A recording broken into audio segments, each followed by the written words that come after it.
ሰላም ጤና ይስጥልን የተከበራችሁና የተወደዳችሁ በዓለም ዙሪያ የምትገኙ የጣና ቴሌቪዥን ቤተሰቦች እንደምን ዋላችሁ።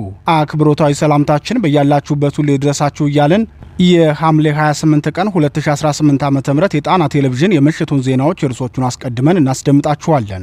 በአማራ ፋኖ ብሔራዊ ንቅናቄ ጎንደር ጠቅላይ ግዛት በላይ ዘለቀ ዕዝ የተካሄዱ የውጊያ መረጃዎችን ይዘናል። በ206ኛ ከፍ ያለው ደሴ ኮር በተካሄደው ውጊያ የተገኘውን ውጤት እና በ305ኛ ጎቤ ኮር የተካሄደውን የሰራዊት ስልጠናና ምረቃ የሚዳስስ ዝርዝር ዘገባ ይዘናል።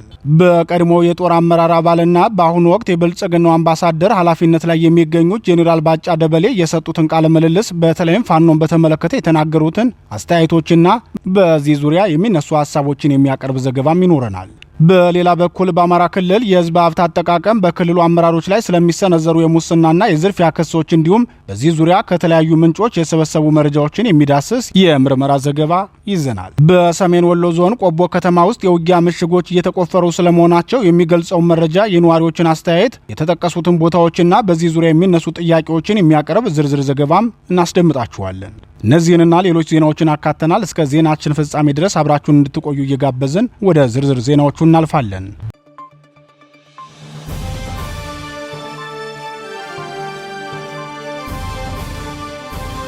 ወታደራዊ ድልና የሰራዊት ስልጠና በጎንደር።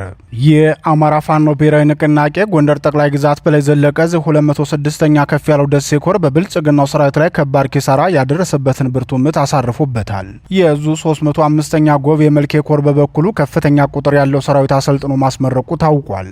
የዕለቱን የተጋድሎ መረጃ ለጣና ቴሌቪዥን ያደረሰው የጎንደር ጠቅላይ ግዛት በላይ ዘለቀ ዕዝ ህዝብ ግንኙነት መምሪያ የጠላት ሰራዊት ለአፈና ነበር የመጣው፣ ሆኖም የተወሰደበት ፈጣን መልሶ ማጥቃት ከፍተኛ ኪሳራ አድርሶበታል ብሏል። የብልጽግናው ሰራዊት መነሻውን ከሰማዳ በማድረግ ወደ ጅብጌ፣ መድኃኔዓለም፣ ሰብር ሚካኤልና ቃጨን አቅጣጫ በመንቀሳቀስ 206ኛ ከፍ ያለው ደሴ ኮር ጄኔራል ኃይሌ ዘውባንተ ክፍለ ጦር ላይ ነበር አፈና ለማድረግ የሞከረው። ሆኖም የፋኖ የተቀናጀ ምት በብልጽግናው ሰራዊት ላይ የበረታ እንደሆነበት የህዝብ ግንኙነት መምሪያው ገለጻ ያመላክታል። በአርበኛ አበበ መልኬ የሚመራው የጎንደር ጠቅላይ ግዛት 206ኛ ከፍ ያለው ደሴ ኮር ጄኔራል ኃይሌ ዘውባንተ ክፍለ ጦር የብልጽግናውን ሰራዊት እቅዱን ለማክሸፍና በወጣበት ለማስቀረት በወሰደው ስልታዊ የመልሶ ማጥቃት ኦፕሬሽን ስኬታማ ተጋድሎ አድርጓል። ሰራዊታችን በወሰደው የተቀናጀ ማጥቃት የብልጽግናው ሰራዊት ይዞት የተነሳውን ፋኖን የማፈን ዓላማ ማክሸፍ የተቻለ ሲሆን በሰውና በቁሳቁስ ላይም ከፍተኛ ኪሳራ በማድረስ የላቀ ድል አስመዝግቧል ብሏል። የዙ ህዝብ ግንኙነት መምሪያ አክሎም ባለፉት 2 ቀናት በራስ ጋይንት ቀጠና ጨምሮ በተለያዩ የውጊያ ቀጠናዎች ከፍተኛ ፍልሚያዎች አካሂደው እዛችን የጠላትን ስልታዊ እንቅስቃሴዎች በማክሸፍ ከፍተኛ ምት አሳርፎበታል። በእነዚህ ተከታታይ የውጊያ ውሎዎች በጠላት ላይ የደረሰ ቁሳዊና ሰዋዊ ኪሳራን ስንመለከትም ከ42 በላይ የጠላትን ሰራዊት ከጥቅም ውጭ ማድረግ ተችሏል ሲል አስታውቋል። በዚህም 15 የብልጽግናው ጥምር ጦር አባላት እርምጃ ሲወሰድባቸው 27 ደግሞ ቆስለኛ ሆነዋል። የነፍስ ወከፍና የቡድን መሳሪያዎች ከነተተኳሾቻቸውን ፋኖ ገቢ ማድረግ ችሏል። አርበኛ ጋሻው ግዛት አክሎም አንድነት ወታደራዊ አቅምንና የጦር መሳሪያን አቀናጅቶ ወደ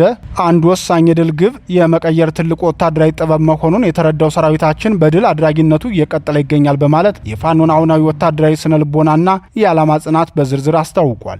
ይህ በእንዲህ እንዳለ የአማራ ፋኖ ብሔራዊ ንቅናቄ ጎንደር ጠቅላይ ግዛት በላይ ዘለቀ ዕዝ ከዚህ የውህደት ምስረታና ከጠላት ጋር ከሚያደርገው ውጊያ በተጓዳኝ የሰራዊት ምልመላ ስልጠናና ዝግጅት ላይም ከፍተኛ ስራ እያከናወነ መሆኑን ገልጿል። በዙ የ305ኛ ጎብ የመልኬ ኮር ለተከታታይ ወራት ሲያሰለጥናቸው የቆዩ ሰልጣኞቹን ማስመረቁን የህዝብ ግንኙነት መምሪያው አስታውቋል። ከፍተኛ ወታደራዊ ዝግጁነት የትግል መዳረሻ ግብ የአማራ ህዝብ የትግል ቀይ መስመሮች፣ የህዝብ ቋሚና ታሪካዊ የጠላት ልየታዎች እንዲሁም በሀገር አንድነትና ብሔራዊ ጥቅም ላይ ከፍተኛ ስልጠና የተሰጣቸው እጩ የፋኖ አባላት ሲመረቁ የኮርና የክፍለ ጦር መሪዎች ተገኝተዋል። በምረቃቱ የተገኙት የኮርና የክፍለ ጦር አመራሮች ስልጠናው ተጀመረ እንጂ መጨረሻው አይደለም በማለት መናገራቸውን የገለጸው የዙ ህዝብ ግንኙነት መምሪያ በአማራ ህዝብ ላይ እየደረሰ ያለው ግፍ ገንፍሎ በመፍሰስ ላይ ደርሷል። ለህዝባችሁም ልትደርሱለት ይገባል። ይህን ስልጠና አጠናቃችሁ ለተመረቃችሁ ጀግኖች ልዩ የሚያደርገው አንድነቱ በተበሰረ ማግስት የተመረቃችሁ በመሆናችሁ ነው ብለዋል።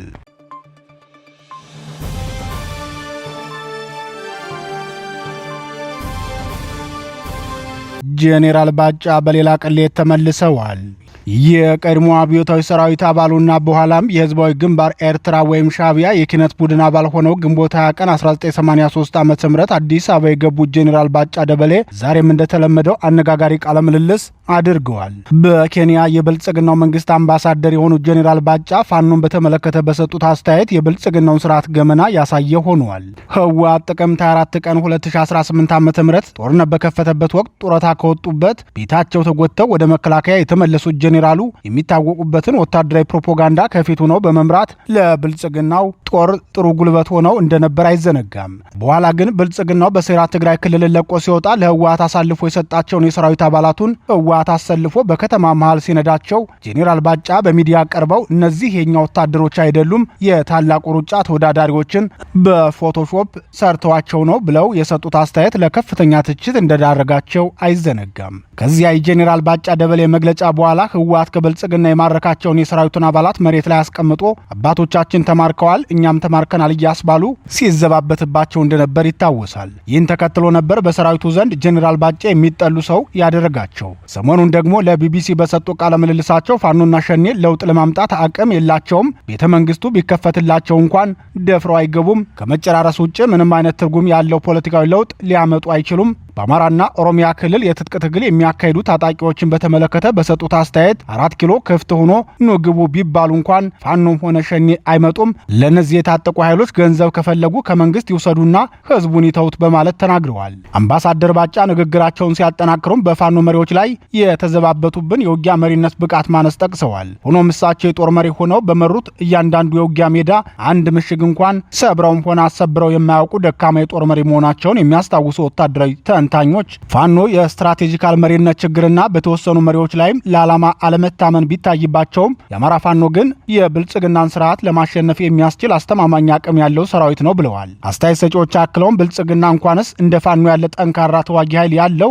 አደረጃጀት ይቅርና በሰላማዊ ትግል የሚሳተፉ ሰፊ ህዝባዊ መሰረት የሌላቸው የፓርቲ አመራሮችንም ዩቲዩብ ላይ ቀርበው በመናገራቸው ብቻ የሚፈራ ስርዓት ነው። ጋዜጠኛና ሰላማዊ የፖለቲካ ፓርቲ አባላትንም የሚፈራ መንግስት እንደ ፋኖ አይነት ጠንካራ ሰራዊትን አይፈራውም ብሎ ማሰብ አይቻልም። ጄኔራሉ ፋኖን በተመለከተ የሰጡት አስተያየት መንግስታቸው ፋኖን መፍራት እንደጀመረ ማረጋገጫ ነው ሲሉ ተናግረዋል። ጄኔራል ባጫ በቃለ ምልልሳቸው ፋኖን በተመለከተ ከሰጡት ስውት አስተያየት በተጨማሪም የመንግስታቸውን ገመናም ያጋለጠ ሆኗል። ጄኔራሉ ቃለ ምልልስ ላይ በጦርነት ማሸነፍ ስለማይችሉ መንግስት ለታጣቂዎቹ ገንዘብ ይስጣቸውና ይበተኑ ሲሉ ተናግረዋል። ይህ የጄኔራል ባጫ ንግግር ደግሞ ከኦነግ ሸኔም ሆነ ከፋኖ በኩል ወደ ብልጽግና የገቡ ግለሰቦች በስርዓቱ በተደረገላቸው የገንዘብ መደለያ የገቡ እንደሆነ አመላካች መሆኑን አስተያየት ሰጪዎች ይናገራሉ። በተደጋጋሚ ስህተት መስራት የማይሰለቻቸው የብልጽግናው ጄኔራል በዛሬው ቃለ ምልልሳቸውም የተለመደውን ስህተታቸውን ደግመውታል። ይህን የጄኔራሉን ተደጋጋሚ ስህተት የታዘቡ አስተያየት ሰጪዎች እንደዚህ አይነት ቅሌት ለጄኔራል ባጫ እንግዳው አይደለም በማለት ተችተዋቸዋል።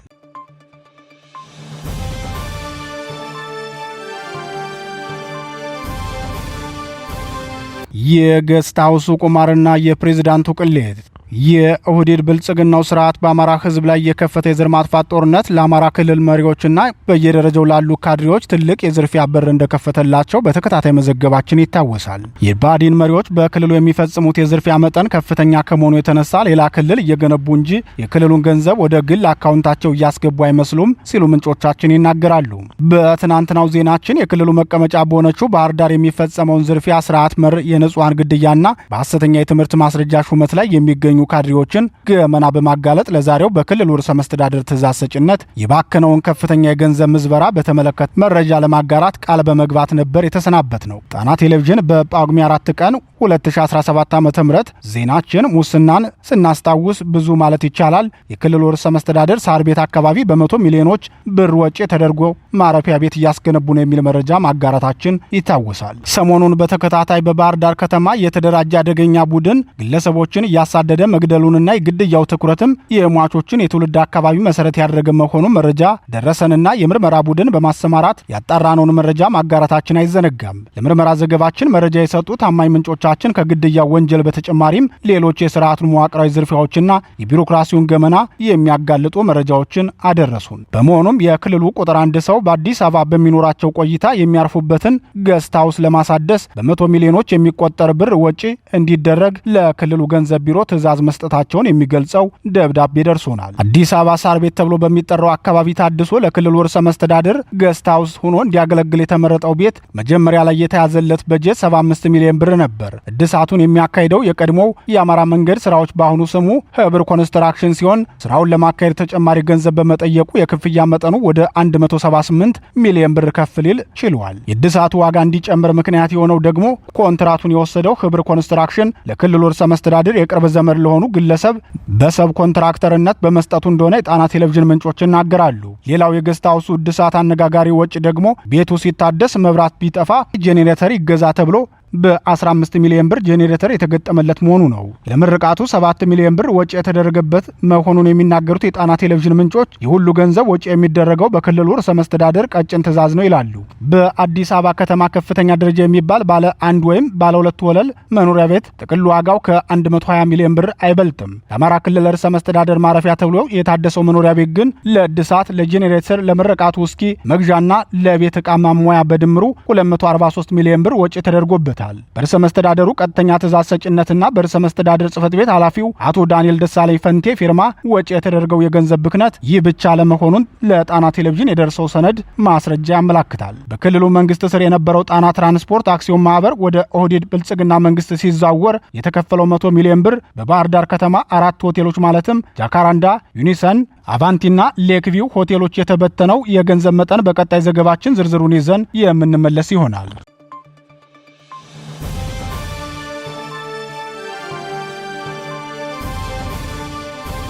ብልጽግና ከተማ መሃል ምሽግ ቆፈረ። በአማራ ህዝብ ላይ የዘር ማጥፋት ጦርነት የከፈተው የኦህዴድ ብልጽግና ስርዓት በሰሜን ወሎ ዞን ቆቦ ከተማ የውጊያ ምሽግ መቆፈሩን የከተማዋ ነዋሪዎች ተናገሩ።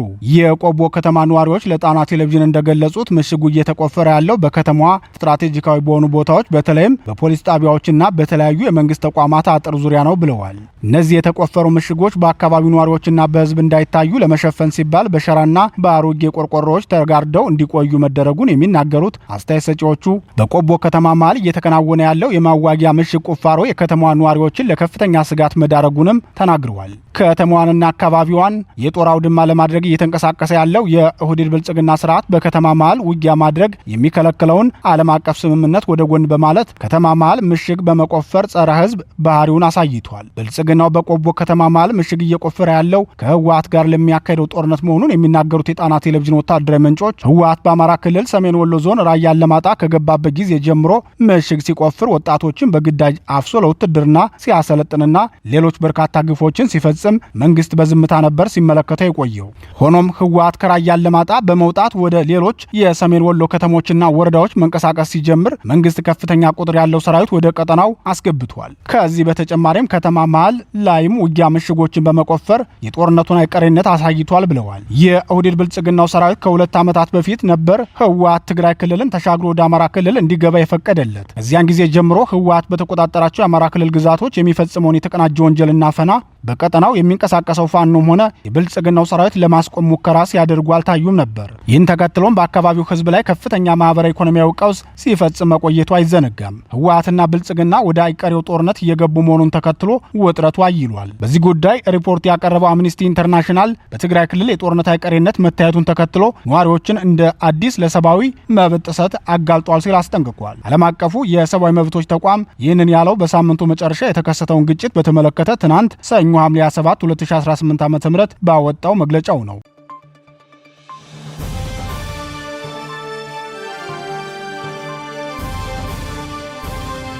የተወደዳችሁና የተከበራችሁ የጣና ቴሌቪዥን አድማጭ ተመልካቾቻችን የሰዓቱ ዜናችን የተከታተላችሁትን ይመስል ነበር። ምርጫችሁ ስለምታደርጉን ከልብ እናመሰግናለን። ጤና ይስጥልን።